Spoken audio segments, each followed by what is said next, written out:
सभी स्नेही जनों एवं सुधी साधकों को सादर वंदे। जय श्री कृष्ण।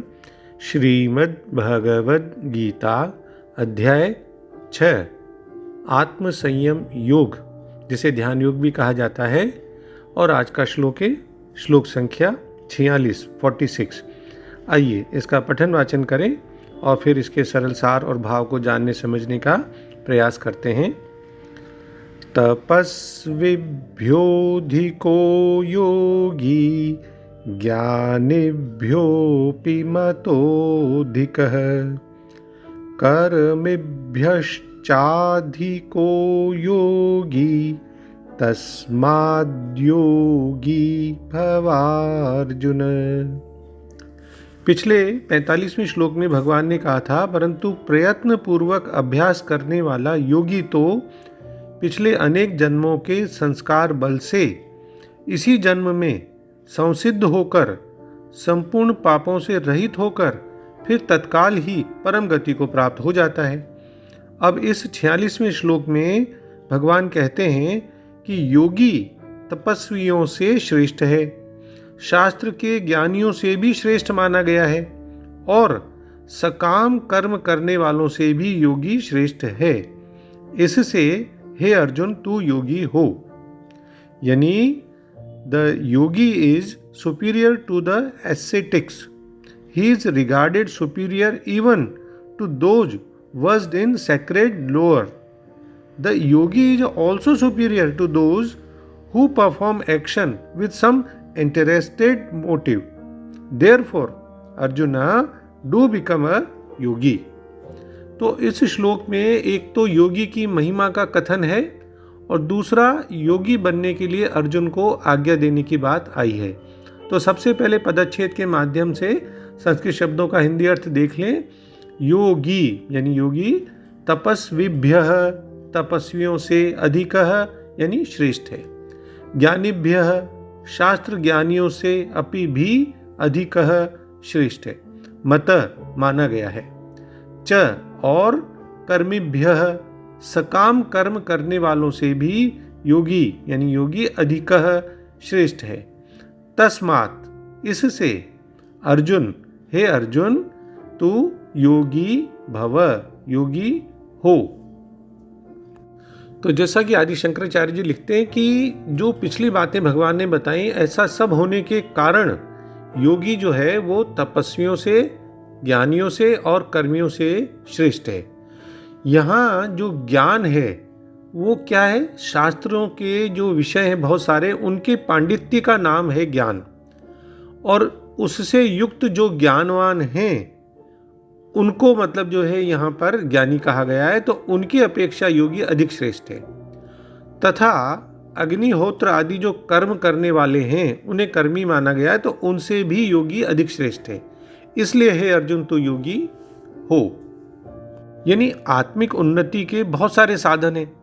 उन सभी साधनों में ध्यान की महत्ता को भी दर्शाने के लिए भगवान यहाँ विभिन्न प्रकार के साधकों का निर्देश करते हैं, और फिर उन सब में योगी को सर्वश्रेष्ठ बताते हैं। यानी भगवान के कहने का ये भाव है कि जो योगी अपने शरीर, मन और बुद्धि के साथ एक फाल्स कनेक्शन जो है, मिथ्या तादात्म्य, उसको दूर करके आत्म अनुसंधान करता है, आत्म साक्षात्कार की जिसमें प्यास है, उसके लिए जो प्रयास करता है, वह योगी तपस्वी, ज्ञानी और कर्मी से श्रेष्ठ है, क्योंकि वह सत्य के अत्यंत समीप होता है। इसलिए हे अर्जुन, तुम योगी बनो। देखिए, जब हम योग का नाम लेते हैं ना, तो हम अपनी चेतना को परम सत्य के साथ जोड़ने की बात करते हैं। आत्मज्ञान के बिना तपस्या अपूर्ण है, और परमेश्वर के प्रति अगर समर्पित भाव नहीं है तो फिर ज्ञान योग भी अपूर्ण है। और सकाम कर्मी, वो तो केवल कामना पूर्ति के लिए काम करते हैं, इस सांसारिक जो कामनाएं हैं, तो एक तरह से उनका जो कर्म है वो तो एक तरह से वेस्टेज ऑफ टाइम ही है। तो योग जो है निश्चित रूप से और स्वाभाविक रूप से तपस्वी और ज्ञानी और कर्मी इनसे बेटर है, श्रेष्ठ है। और योगियों में भी कई तरह के योगी हैं, कर्म योगी, ज्ञान योगी, भक्ति योगी, ध्यान योगी। तो उसमें भी जो सबसे प्रशंसित रूप भगवान बताते हैं वो अगले श्लोक में बताते हैं भक्त योगी का। तो पिछले श्लोकों में हमने देखा कि योग भ्रष्ट का इस लोक और परलोक में पतन नहीं होता। इतना ही नहीं बल्कि योग का जो जिज्ञासु होता है ना, वो भी शब्द ब्रह्म का उल्लंघन कर जाता है, अतिक्रमण कर जाता है, यानी उससे परे चले जाता है, ऊंचा उठ जाता है। तो यह जो भगवान ने महिमा कही है, ये किसी भ्रष्ट व्यक्ति के लिए नहीं है, ये तो वास्तव में देखा जाए तो योग की महिमा है। तो जो भी इसका पालन करता है वो योगी हुआ। तो इसलिए भगवान कहते हैं कि तपस्वियों से योगी श्रेष्ठ है, ज्ञानियों से योगी श्रेष्ठ है, कर्मियों से योगी श्रेष्ठ है। अतः हे अर्जुन, तू योगी हो जा। तो अब हम तपस्वी और ज्ञानी, यहाँ पे जैसे शंकराचार्य जी बताते हैं, शास्त्रों के विषयों का ज्ञान रखने वाला जो है, यानी शास्त्र विषयक ज्ञान जिसके पास है उसे ज्ञानी कहा गया है। और कर्मी, इनके भावार्थ को समझ लें। भगवान कहते हैं कि तपस्विभ्योधिको योगी, यानी रिद्धि सिद्धि आदि को पाने के लिए जो भूख प्यास सर्दी गर्मी आदि का कष्ट सहते हैं वे तपस्वी हैं। इन सकाम तपस्वियों से पारमार्थिक रुचि वाला ध्येय वाला योगी श्रेष्ठ है। यानी ऐसे तपस्वियों की बात है जो विचार रहित केवल शारीरिक तप करते हैं। हालांकि तपस्वी स्वेच्छा से वैराग्य स्वीकार करता है, सादा जीवन भी बिताता है, इंद्रियों के सुखों और भौतिक संपत्ति के संग्रह से भी दूर रहता है, और लेकिन वह वेदों में वर्णित तपस्याओं जैसे उपवास और विभिन्न तरह के शारीरिक कष्ट आदि को भी अपनाता है, उनका भी पालन करता है। फिर आगे भगवान कहते हैं ज्ञानीभ्योपि मतोधिक, यानी शास्त्रों को जानने वाले पढ़े लिखे विद्वानों को यहाँ ज्ञानी समझना चाहिए, जो शास्त्रों का विवेचन करते हैं। भाई ज्ञान योग क्या है, कर्म योग क्या है, भक्ति योग क्या है, आदि आदि बहुत सारी बातें जानते हैं, कहते भी हैं, लेकिन उनका उद्देश्य परमात्मा की सीधी सीधी प्राप्ति करना ऐसा नहीं है।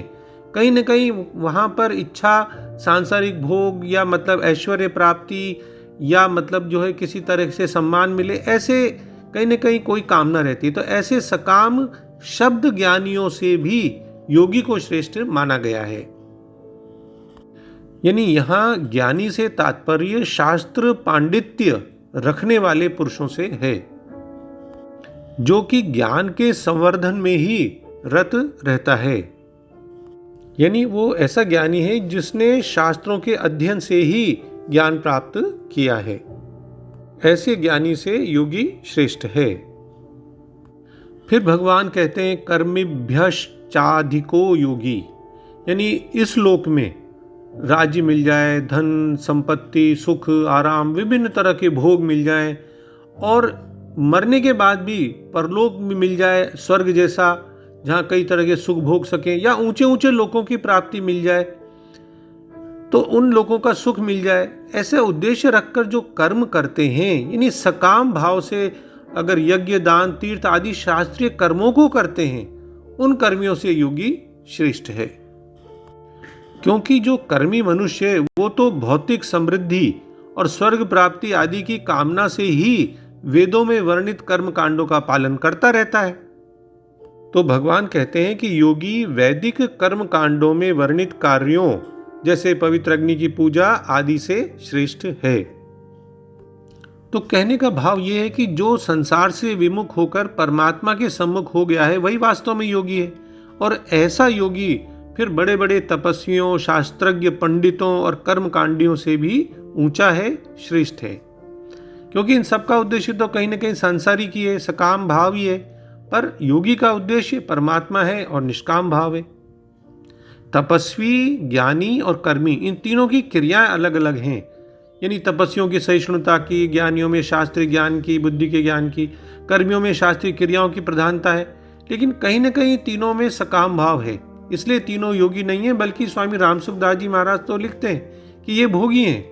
तो अगर ये तीनों निष्काम भाव वाले योगी होते तो भगवान इनके साथ योगी की तुलना ही नहीं करते, इन तीनों से योगी को श्रेष्ठ ही नहीं बताते। तो अपनी बात कहने के बाद भगवान अर्जुन को आज्ञा देते हैं, तस्माद योगी भव अर्जुन, हे अर्जुन तू योगी हो जा।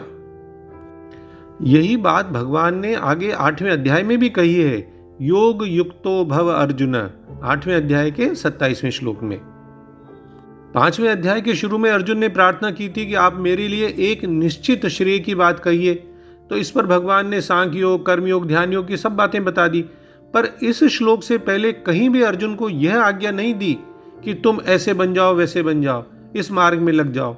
अब यहां भगवान अर्जुन की प्रार्थना के उत्तर में आज्ञा देते हैं कि तुम योगी हो जाओ, क्योंकि यही तुम्हारे लिए एक निश्चित श्रेय है। भगवान श्री कृष्ण ने यहाँ तपस्वी, ज्ञानी और कर्मी से योगी को सर्वश्रेष्ठ सिद्ध किया। तो उसका कारण तो सिंपल ही है। कर्मी, ज्ञानी, तपस्वी का बताया ना कि लौकिक सिद्धि प्राप्त करना ही लक्ष्य होता है, क्योंकि वह अभी तक शारीरिक चेतना के स्तर पर ही स्थित हैं। जबकि योगी सांसारिक सिद्धियां प्राप्त करने की अपेक्षा भगवान को पाने के लिए प्रयत्न करता है। तो योगी की सिद्धि आध्यात्मिक स्तर पे होती है और इसी कारण से वह इन सब में श्रेष्ठ होता है। हमें ये मालूम रहना चाहिए कि आध्यात्मिक साधना का उद्देश्य आत्म साक्षात्कार है।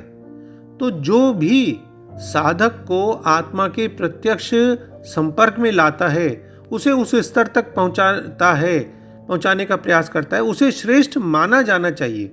तो ध्यान में योगी को आत्मा के निकट ले जाने की शक्ति होती है, इसलिए भगवान कहते हैं योगी बनो, ये आदेश है। देखिए, योग और भोग दोनों ही मनुष्य के लिए सुलभ हैं, उपलब्ध हैं। जो योग को चुनता है वह सर्वोच्च अवस्था को प्राप्त करता है, और जो भोग को चुनता है वह संसार के दलदल में फंस जाता है। इसलिए व्यक्ति को योगी बनने का ही प्रयास करना चाहिए, न कि भोगी बनने का।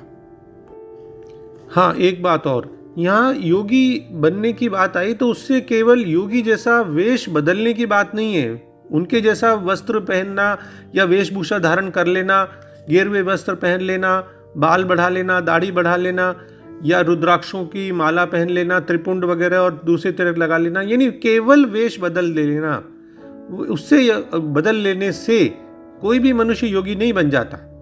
योगी तो वह है जिसने अपने मन को इंद्रिय सुखों से दूर कर लिया है, इंद्रियों को, मन को वश में रखता है, अपने अंतर मन में आत्म दर्शन करता है, आत्म साक्षात्कार की जिसको प्यास है वहीं शांति पाता है, वहीं विश्राम पाता है। तो सभी मनुष्य इस महान उत्कृष्ट जो लक्ष्य है हमारा, उसके लिए योग्य है। इसलिए सभी के लिए ये भगवान के द्वारा आदेश है अर्जुन के माध्यम से कि योगी भव, योगी हो। तो अब दो महत्वपूर्ण प्रश्नों का उत्तर हमें मिल गया कि योगी की श्रेष्ठता क्या है, कि वह तपस्वियों से, शास्त्रियों से और वैदिक अनुष्ठानों में लगे लोगों से श्रेष्ठ है। तो भगवान का आदेश क्या है कि योगी बनो, ये भगवान का आदेश है। डॉक्टर राधा कृष्णन जी ने इस श्लोक की व्याख्या में बड़ी अच्छी बातें लिखी हैं। वो लिखते हैं कि जगत गुरु यह कहना चाहते हैं कि जिस योगी का यहाँ वर्णन किया गया है वह उस तपस्वी से अधिक उत्कृष्ट है, श्रेष्ठ है, जो कठोर उपवास तथा अन्य कठिन अभ्यास करने के लिए वन में चला जाता है।